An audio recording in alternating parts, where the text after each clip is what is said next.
Barry White was famed for his size almost as much as for his voice. And being obese is undoubtedly a risk factor when it comes to cardiac arrest. Greed is a funny thing. Once you take a bite of it, it tends to turn on you and start eating you up. If I'm to get a true picture of what caused his fatal cardiac arrest, I need to know precisely what was going on in Barry's body in the years and months leading up to his death. Barry White's death wasn't just tragic, it was revenge. He died at 58 from what doctors called kidney failure and cardiac arrest. But the real killer was an industry that had been bleeding him dry for decades. When man becomes disenchanted with just making a living, when he turns to greed, it kills him every time. In 1983, Barry White warned about greed killing artists in the music industry. 20 years later, that same greed would take its revenge, orchestrated by music executives who built empires on his talent while leaving him to die broken. At 10:40 a.m., Barry White dies from cardiac arrest. No family members are present. The man who sang about love died alone in a hospital room, while his family was locked out by business managers and handlers seeking revenge. Shahara and Barry Jr. were told they can't go in to see their father-in-law. We were all excluded from being around him. Barry White understood the music industry's predatory nature better than most artists of his generation. His 1983 interview revealed a man who had seen behind the glamorous facade and discovered the machinery of exploitation that churned through black talent like raw material. The industry wasn't just taking advantage of artists, it was systematically designed to consume them completely. The record companies crying about piracy were the same ones manufacturing blank tapes that enabled home recording. This deliberate contradiction exposed the industry's fundamental dishonesty. They created the problems they complained about, then used those problems to justify paying artists even less money while keeping profits for themselves. These same companies who are crying, we're going out of business, we're going out of business, we're going out of business, are the same companies who make the blank tape. Barry White saw through the industry's manufactured crisis about home taping destroying record sales. The same corporations complaining about lost revenue were profiting from both sides of the equation, selling albums and selling the blank tapes people used to copy those albums. This double dealing revealed the music business as fundamentally corrupt, more interested in manipulating markets than supporting artists. The technology that enabled home recording wasn't an accident. It was a deliberate business strategy that allowed record companies to squeeze artists harder while maintaining plausible deniability about declining sales. When album sales dropped due to home taping, labels could justify cutting artist royalties and advance payments while their technology divisions profited from tape sales. Because we put the element in his hand to do it. We gave him permission. So how do I survive? I keep making my records. Barry's response to industry manipulation was characteristic of his generation of black artists. Keep working, keep creating, keep hoping that talent and persistence would eventually be rewarded fairly. This mindset made artists vulnerable to exploitation because they focused on their craft while executives focused on extracting maximum value from their labor. The system was designed to reward this imbalance. The music industry's treatment of black artists in particular reflected broader patterns of economic exploitation, where creativity and cultural innovation were separated from ownership and control. Artists created the content that generated billions in revenue, but ownership structures ensured that profits flowed upward to predominantly white corporate executives. Greed is a funny thing. Once you take a bite of it, it tends to turn on you and start eating you up. Barry White's warning about greed proved prophetic not just for the industry, but for his own life. The executives who controlled his career would eventually use their power to extract every possible dollar from his talent, while providing minimal support for his health and well-being. The greed he described in 1983 would ultimately consume him 2 decades later. The disco explosion of the 1970s provided a perfect example of how the industry destroyed art forms through excessive commercialization. What began as authentic cultural expression was quickly commoditized, overproduced, and eventually discarded when profits declined. This pattern would repeat throughout Barry's career, as musical trends were manufactured and discarded by executives chasing quick profits.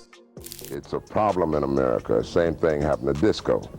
It started out as an art form for the public, and everybody saw it as quick money. Naturally, we're a capitalistic country. The destruction of disco as an art form foreshadowed what would happen to Barry White personally. Just as the industry had exploited disco until it collapsed, they would exploit Barry's talent until his body collapsed under the pressure. The pattern was clear: identify profitable talent, extract maximum value as quickly as possible, then move on to the next opportunity without regard for human consequences. Barry's prediction about artists needing to become multi-skilled professionals revealed his understanding that survival in the music industry required more than just talent. Artists needed to understand business, technology, publishing, and management to avoid being completely exploited by the system. This advice came from watching countless talented performers destroyed by their own ignorance of industry mechanics. What is going to happen to the new artists coming in? They're going to have to come in with a different philosophy. They can't just come into this business as a singer. They got to come in with the intentions of becoming a great singer. Barry White's rise from South Los Angeles poverty to international stardom followed a pattern that made him particularly vulnerable to industry exploitation. His desperate childhood hunger and early criminal activity created psychological vulnerabilities that music executives would later exploit for financial gain. The transformation from street survivor to musical icon never fully erased the insecurities that drove his destructive behaviors. Born Barry Eugene Carter to a single mother in Texas, Barry grew up without his father, Melvin White, who was already married with another family. This abandonment created deep emotional wounds that would manifest throughout his life as a desperate need for acceptance and approval from authority figures, making him easy prey for manipulative executives who understood how to exploit childhood trauma. In a tough neighborhood in South Los Angeles. My grandmama Nana, she made do with what she had. She made it work. Barry's mother Sadie worked multiple jobs to support her sons, but poverty dominated their early years in ways that would psychologically scar Barry forever. The constant hunger and financial insecurity created an obsessive relationship with both food and money that executives would later exploit to control his behavior. Understanding his psychological vulnerabilities was key to maintaining power over him throughout his career. The gang involvement that led to Barry's juvenile detention wasn't just youthful rebellion. It was a survival strategy in an environment where weakness meant victimization or death. These survival skills would serve him well in the music industry, but they also made him prone to trusting the wrong people and making deals that favored short-term security over long-term prosperity. Did everything. Fought, fighting, stealing cars, burglarizing houses, gang fights, all of it. Barry's 6 months in county jail for stealing car tires became the turning point that redirected his criminal energy toward music. But the underlying psychology remained unchanged. He had learned that survival required taking what you needed from those who had more. And this mindset would make him vulnerable to executives who understood how to present exploitation as opportunity. The same desperation that drove him to crime would later drive him to accept terrible recording contracts. The church choir experience provided Barry with his first taste of using his voice to gain approval and acceptance from audiences. but it also established a pattern where his self-worth became dependent on external validation. This psychological vulnerability would be ruthlessly exploited by record executives who understood that Barry's need for approval made him easier to manipulate than artists with stronger self-esteem. He finds peace, inspiration, and a way of expressing himself. Barry's famous voice change at age 14 was both a gift and a curse. It gave him a unique instrument that would make him millions, but it also made him a target for exploitation. The physical transformation that gave him his trademark bass voice also marked the beginning of his objectification by an industry that would value his vocal cords more than his humanity. From that moment forward, Barry White, the person, became secondary to Barry White, the product. The years of struggling as a session musician and arranger taught Barry the technical aspects of music production, but they also exposed him to an industry culture where black artists were expected to be grateful for any opportunity.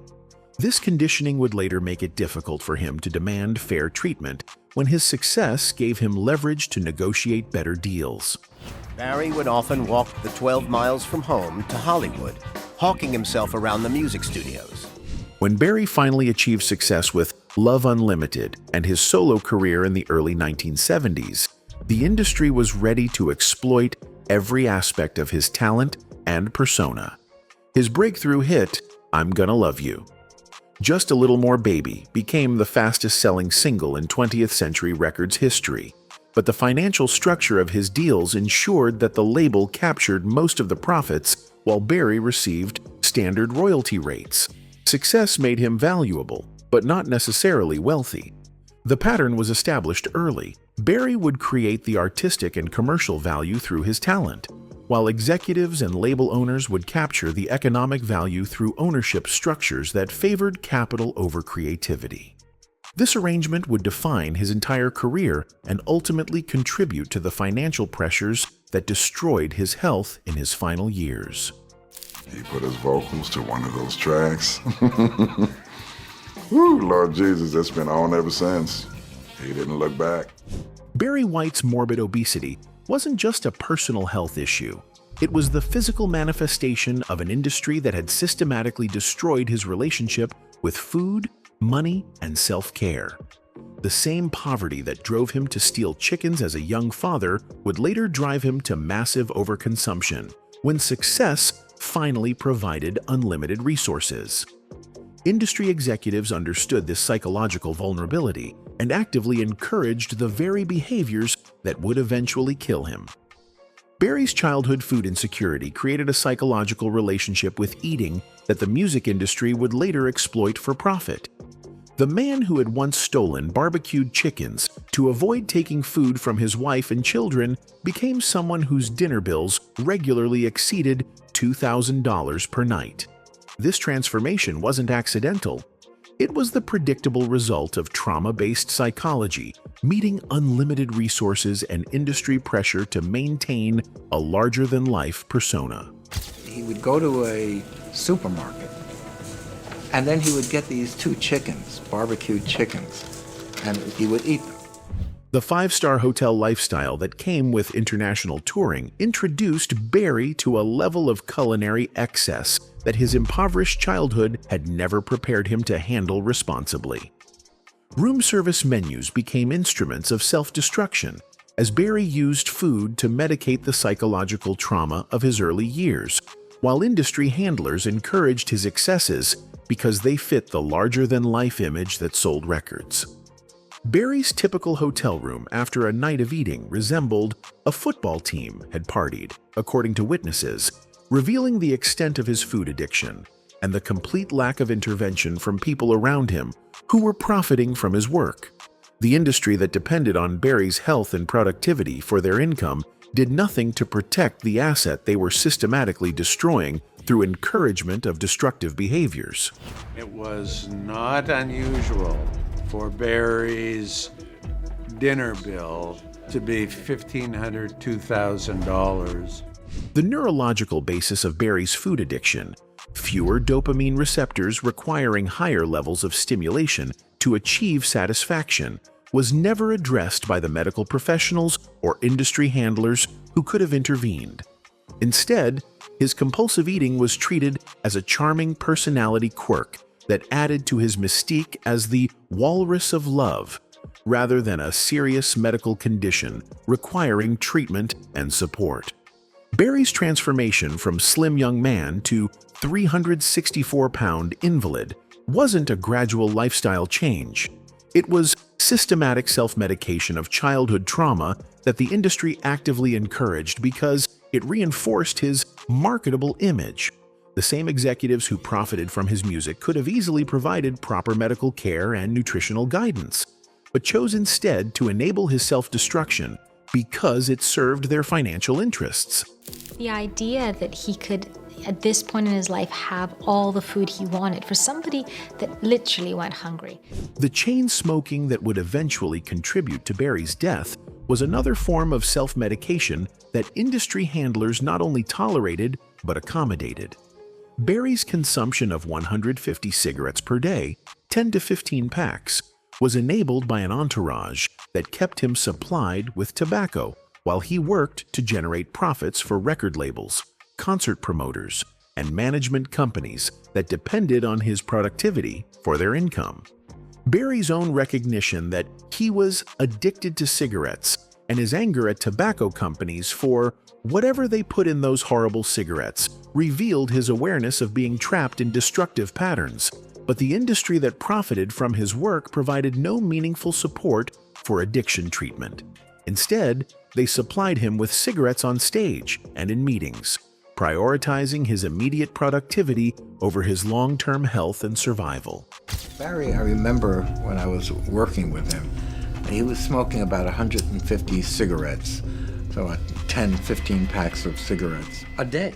Barry White's medical treatment in his final years revealed a healthcare system that prioritized industry profits over patient welfare, with doctors who seemed more concerned about maintaining his ability to perform and generate revenue than addressing the root causes of his declining health.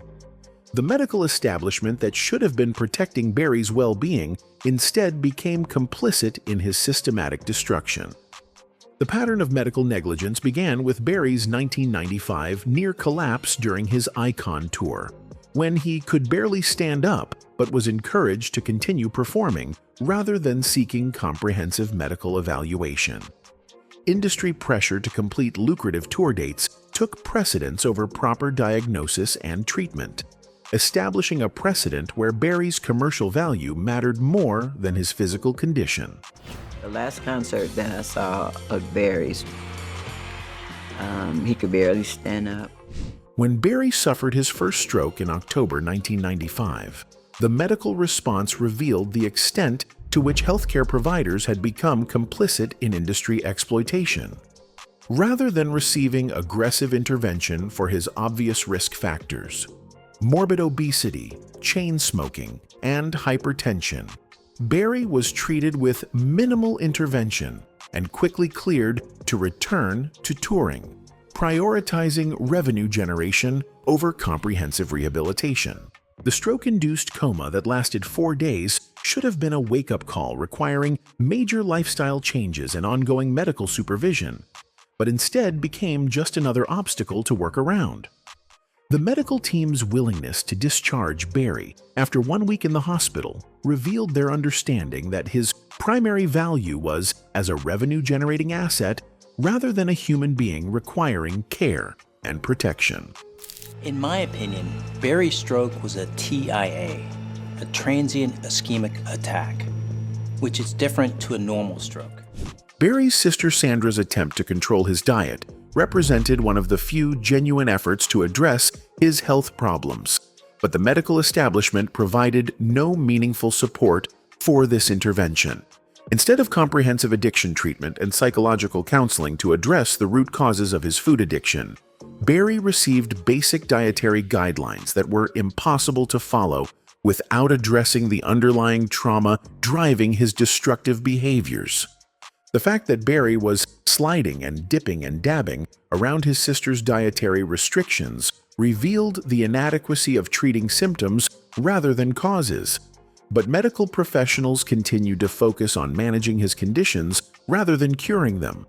This approach guaranteed ongoing medical expenses and repeated hospitalizations, while providing no real path to recovery or improved quality of life. When Auntie Sandra was around with Dad, she was following the guidelines, and he was too. And when she wasn't around, I think Dad was kind of dipping and dabbing. The failure to diagnose and treat Barry's obvious diabetes symptoms represented medical malpractice disguised as standard care, with doctors who either couldn't recognize classic symptoms or chose not to document conditions that would have required aggressive intervention. Barry's excessive water consumption and profuse sweating were textbook signs of type 2 diabetes, but medical records show no evidence that this condition was ever properly diagnosed or treated. Barry's excessive thirst and constant water consumption were so obvious that family members and associates noticed and commented on them. But healthcare providers apparently never connected these symptoms to diabetes, despite Barry's other risk factors. This represents either stunning medical incompetence or deliberate avoidance of diagnoses that would have interfered with Barry's ability to tour and generate revenue. He used to come out with these crates of bottled water, Marky, it's good for it, and we would drink water all day. The kidney failure that eventually killed Barry was entirely preventable with proper diabetes management. But medical records suggest that his diabetes was never properly treated until kidney damage was already irreversible. This pattern of delayed intervention guaranteed that Barry would require expensive, ongoing treatment while becoming increasingly unable to work and generate income for the industry that depended on his productivity. When Barry finally received dialysis treatment in 2002, it was already too late to prevent the cascade of organ failure that would kill him within months. The medical system that should have intervened years earlier with aggressive diabetes treatment instead allowed his condition to deteriorate until expensive heroic measures became necessary, maximizing healthcare costs while minimizing the likelihood of meaningful recovery. I knew in my heart of hearts as his son, he knew about his ailment. Any human would know if your kidneys are hurting because you can feel it. Clive Davis represented everything toxic about the music industry's treatment of black artists, using his position as one of the most powerful executives in the business to systematically exploit performers like Barry White while building a personal fortune on their creativity and suffering. Davis perfected the art of extracting maximum value from black talent while providing minimal support, creating a business model that treated artists as disposable resources rather than human partners deserving of respect and fair compensation. The relationship between executives like Davis and artists like Barry White followed a predictable pattern of manipulation disguised as mentorship, where industry veterans used their knowledge and connections to position themselves as indispensable while structuring deals that heavily favored corporate interests over artist welfare. This dynamic created artificial dependency that made successful artists reluctant to challenge exploitative arrangements. The record industry has split up more families than it's put together. It's tough to get insurances for certain things, being involved and being that your money is made from this industry. Davis and his generation of executives understood that the music industry's most valuable assets were the psychological vulnerabilities of talented performers, particularly black artists whose experiences with poverty and discrimination made them grateful for any opportunity to succeed. This gratitude was weaponized through contract structures that appeared generous compared to the artist's previous circumstances, while remaining exploitative compared to the value being created.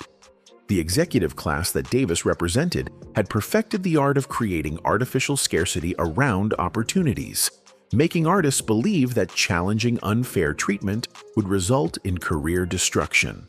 This psychological manipulation was particularly effective with artists like Barry White, who had experienced genuine poverty and understood the consequences of economic failure from personal experience.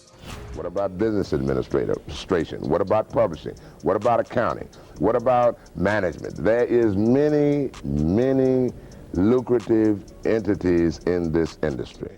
Barry White's warning about the industry splitting up more families than it put together proved prophetic in his own case, as the financial and scheduling pressures of maintaining his career ultimately isolated him from the people who genuinely cared about his well-being. The same industry success that should have provided security instead created circumstances that made meaningful relationships impossible, while surrounding him with people whose primary interest was financial rather than personal. The insurance problems Barry mentioned in 1983 revealed another dimension of industry exploitation. Successful artists often found it difficult or impossible to obtain life and health insurance because their lifestyles and work schedules were inherently dangerous. This created additional financial vulnerability that executives could exploit by positioning themselves as the only reliable source of financial security for performers whose careers were always one health crisis away from ending. The death of Barry's brother Daryl in December 1982 provided a reminder of the different paths available to young black men in America, but it also revealed how the music industry used family tragedies to maintain emotional control over artists. Barry's grief over his brother's violent death was never properly addressed through professional counseling, instead becoming another source of psychological vulnerability that could be exploited by handlers who understood how trauma affected decision-making and risk assessment. The systematic exclusion of Barry's family from his final medical decisions represented the ultimate expression of industry control over artists' lives. With business managers and romantic partners who had financial interests in Barry's continued productivity making life and death decisions, while blood relatives who genuinely loved him were locked out of the process. This arrangement prioritized commercial considerations over human relationships in the most literal and final way possible. The power of attorney arrangements that gave Barry's business management company control over his medical care revealed how thoroughly the industry had captured every aspect of his existence, extending their authority from his creative output to his physical body, and ultimately his death. The fact that family members were excluded from being around him, while commercial interests maintained control, exposed the music industry's complete commodification of human relationships. Shahara and Barry Jr. were told they can't go in to see their father-in-law. We were all excluded from being around him. Barry White's death on July 4, 2003, wasn't a medical tragedy. It was the inevitable conclusion of a systematic campaign of exploitation that had been slowly killing him for decades. The timing of his death on Independence Day carried bitter irony for a man who had never achieved true independence from the industry forces that controlled and ultimately destroyed him. The exclusion of Barry's family from his final moments represented the music industry's ultimate act of control, ensuring that even his death would be managed by people whose primary concern was protecting commercial interests rather than honoring his legacy or respecting his relationships. The fact that no family members were present when Barry died revealed how completely the industry had isolated him from genuine human connection. The final act of revenge against Barry White was ensuring that his death served their commercial interests rather than his personal relationships or artistic legacy. By controlling the circumstances of his death and excluding his family from the process, industry handlers guaranteed that Barry's final moments would be managed like a business transaction rather than honored as the end of a human life. The man who had given everything to the music industry died alone, surrounded by people who valued his commercial potential more than his humanity. Barry White's death certificate listed cardiac arrest as the immediate cause, but the real cause was decades of systematic exploitation by an industry that treated him as a renewable resource rather than a human being deserving of care and respect. The executives, managers, and handlers who profited from his talent had slowly murdered him through encouraged self-destruction, medical neglect, and isolation from genuine support systems, making his death both predictable and preventable. Anyway, that's it for the video, folks. Bye.